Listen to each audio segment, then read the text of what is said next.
Assalamualaikum warahmatullahi wabarakatuh. Perkenalkan, nama saya Nur Fitriani, mahasiswi dari Fakultas Tarbiyah, Program Studi Pendidikan Agama Islam, Sekolah Tinggi Agama Islam Al-Jami Banjarmasin.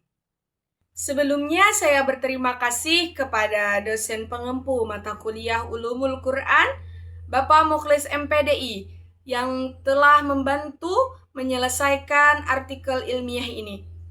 Pada kesempatan kali ini, saya akan mempresentasikan artikel ilmiah saya yang berjudul Dinamika Sosial Politik sebagai faktor turunnya wahyu kepada Nabi Muhammad SAW. Pada kesempatan kali ini, saya akan membahas tentang abstrak, pendahuluan, landasan teori, metode penelitian, hasil dan pembahasan, serta simpulan. Abstrak, penelitian ini membahas keterkaitan antara dinamika sosial politik Mekah pra-Islam dan turunnya wahyu kepada Nabi Muhammad SAW. Pada masa itu, masyarakat Mekah menghadapi ketimpangan ekonomi, persaingan antar suku, dan praktek sosial yang tidak adil. Melalui studi kepustakaan dengan pendekatan histori dan tafsir, penelitian ini menemukan bahwa wahyu sering diturunkan sebagai respon terhadap situasi sosial tersebut. Ajaran wahyu menekankan keadilan, etika, dan keseimbangan sosial, ekonomi, serta berfungsi sebagai instrumen transformasi masyarakat menuju kehidupan yang lebih harmonis dan adil. Pemahaman konteks sosial politik menjadi penting untuk mengapresiasi fungsi wahyu secara utuh. Pendahuluan. Kondisi sosial politik masyarakat Mekah pada abad ke-6 hingga awal abad ke-7 Masehi ditandai oleh ketimpangan sosial, dominasi ekonomi kaum Quraisy, serta praktek sosial ekonomi eksploitatif seperti riba dan monopoli perdagangan. Struktur sosial yang hierarkis serta maraknya ketidakadilan terhadap kelompok lemah, termasuk perempuan, anak yatim, dan budak mencerminkan krisis moral dan sosial yang mendalam. Dalam konteks tersebut, turunnya wahyu kepada Nabi Muhammad SAW memiliki signifikasi ganda sebagai pedoman spiritual dan sebagai respon terhadap realitas sosial politik yang tidak adil. Wahyu berperan sebagai instrumen transformasi sosial yang menegakkan nilai keadilan, kesetaraan, dan solidaritas melalui ajaran seperti zakat, larangan riba, dan perlindungan terhadap kaum tertindas. Landasan teori. Wahyu dalam Islam merupakan komunikasi langsung antara Allah Subhanahu wa Ta'ala dengan Rasul-Nya yang menjadi pedoman hidup manusia. Wahyu memiliki dua dimensi utama, yaitu hubungan manusia dengan Tuhan atau juga disebut dengan ibadah, dan hubungan manusia dengan manusia atau juga disebut dengan muamalah, termasuk aspek sosial, politik, dan ekonomi. Wahyu diturunkan secara bertahap dan kontekstual sesuai dengan kondisi masyarakat saat itu. Selain bersifat spiritual, wahyu juga berfungsi sebagai pedoman moral dan koreksi sosial. Ia mengatur perilaku masyarakat, menentang praktek sosial yang menyimpang seperti riba dan penindasan, serta mendorong redistribusi kekayaan melalui zakat dan sedekah. Dengan demikian, wahyu berperan. Metode penelitian. Penelitian ini menggunakan metode kualitatif dengan pendekatan studi kepustakaan. Metode kualitatif dipilih karena penelitian ini bertujuan untuk memahami fenomena historis, sosial, dan religius secara mendalam, bukan sekedar mengukur variabel secara kuantitatif. Hasil dan pembahasan.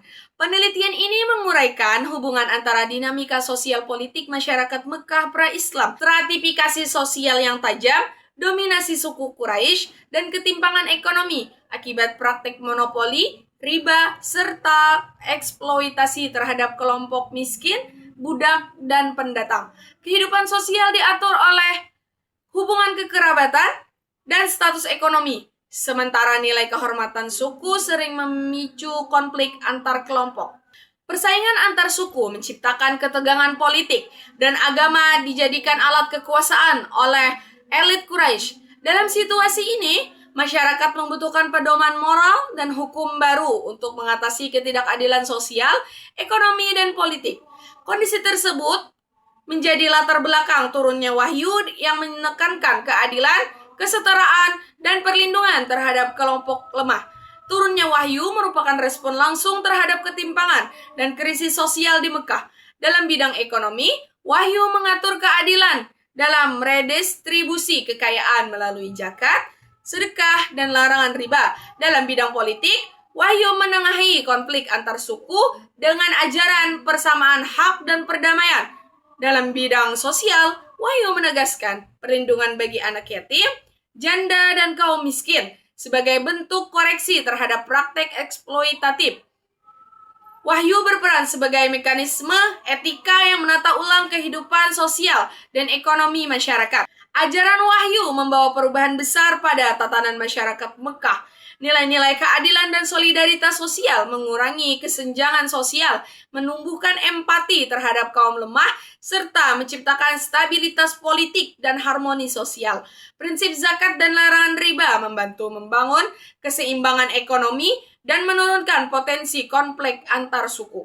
Menentang ajaran Nabi karena dianggap mengancam dominasi ekonomi dan politik mereka. Namun, wahyu memberikan legitimasi moral bagi perubahan sosial dengan menekankan penghormatan terhadap hak asasi manusia dan keadilan bagi seluruh lapisan masyarakat. Wahyu turun secara kontekstual menanggapi permasalahan sosial, ekonomi, dan politik yang nyata. Ia menata hubungan antar suku dan memperkenalkan prinsip keadilan, kesetaraan, dan tanggung jawab sosial, sehingga membangun sistem masyarakat yang stabil dan inklusif. Dari perspektif sosiologis, wahyu berfungsi sebagai instrumen transformasi sosial, mengubah struktur masyarakat dari sistem jahiliyah menuju tatanan berkeadilan. Dari perspektif teologis, wahyu merupakan manifestasi rahmat Allah yang menuntun manusia untuk menegakkan keadilan dan kemanusiaan. Secara historis, wahyu muncul di tengah masyarakat yang mengalami ketimpangan dan konflik, membawa nilai-nilai kejujuran, solidaritas, dan kesetaraan sebagai dasar perubahan sosial politik. Simpulan, wahyu yang diturunkan kepada Nabi Muhammad SAW merupakan respon langsung terhadap kondisi sosial politik masyarakat Mekah pra-Islam yang penuh ketimpangan, konflik antar suku, dan ketidakadilan ekonomi. Dalam konteks ini, wahyu berfungsi tidak hanya sebagai pedoman spiritual, tetapi juga sebagai instrumen transformasi sosial yang menata kembali struktur masyarakat menuju keadilan dan keseimbangan melalui ajaran tentang zakat, larangan riba, persamaan hak, dan perlindungan terhadap kaum lemah.